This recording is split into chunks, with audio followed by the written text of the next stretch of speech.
What's up mga boss? Good morning! So ayan, nandito tayo ngayon sa ating munting manukan mga boss. So pag-uusapan natin ngayon is yung transition ng mga boss. So patapos na yung tag-ulan at papasok na yung tag-init. So ano yung mga magandang suplemento at magandang gawin sa ating mga manok.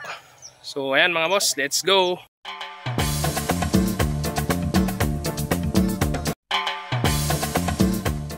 So ayan mga boss, kung mapapansin nyo, 9 AM pa lang ng umaga. Pero kung titignan nyo, hinihingal na sila mga boss. Ayan, napakainit na. So eto na kasi yung patapos na yung tag-ulan.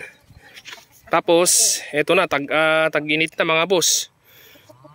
Although malamig naman sa gabi or madaling araw, pero pag ganitong araw, tanghali or patanghali, napakainit mga boss. So ano ba yung magandang ibibigay natin sa ating mga manok? So ang binibigay natin mga boss is yung Excelite C+ ng Excellence. Tapos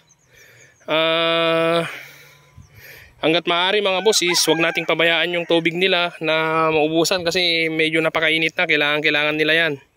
So nagbibigay na kami sa umaga ng mga boss ng Excelite C+, tapos paminsan-minsan nagbibigay kami ng yung bagong nilang produkto, bagong produkto ng Excellence, yung Progen-C mga boss.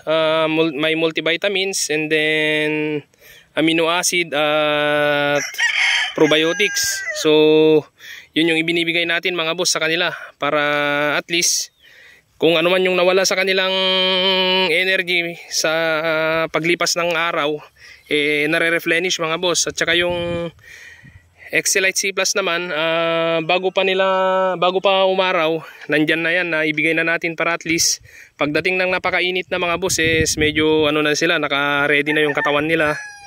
Kasi sa paghingal nila, may nawawala silang mga electrolytes sa katawan mga boss. So napaka-importante.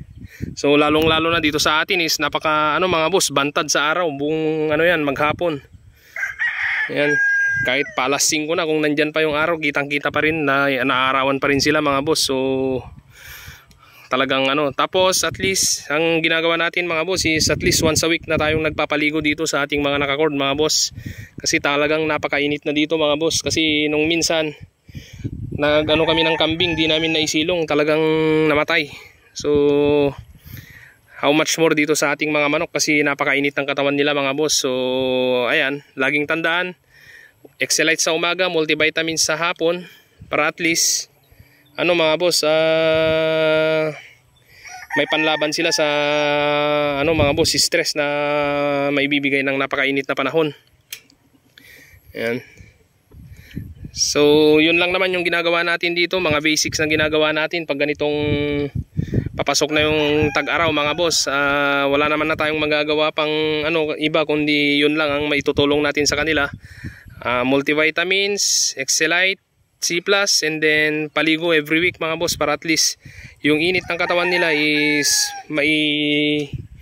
drain natin. Kasi sa sobrang init mga boss sa katawan nila, yun yung nagkukos ng mga sipon-sipon mga boss, mga respiratory problem. Yan yung magiging problema pag napakainit yung panahon.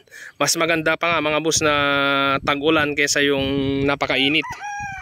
Ganti nung tag-araw mga boss, kasi talagang super yung stress na maibibigay ng mga boss ng napakainit na panahon. Tayo nga, pag naarawan tayo mga boss ng mga ganong oras, yung mga ganitong oras, 10 to 3, mga ganon, napakainit. Talagang stress din tayo mga boss. So how much more dito sa ating mga manok. Ayan. So laging tatandaan mga boss, ganon yung gawin natin. So nasa inyo yan naman mga boss kung ano pa yung pamamaraan nyo, pero kami dito yung ganon yung pamamaraan namin mga boss. Hindi ko sinasabing ito yung tama, pero ito yung angkop sa aking munting manukan mga boss. Ayan. So ayan lang muna mga boss, sana nakatulong ako sa munting pagbabahagi ko sa aking ginagawa dito sa aking munting manukan. At sana lagi nyo akong subaybayan mga boss dito sa aking munting pagbibideo sa aking munting manukan. Keep safe everyone.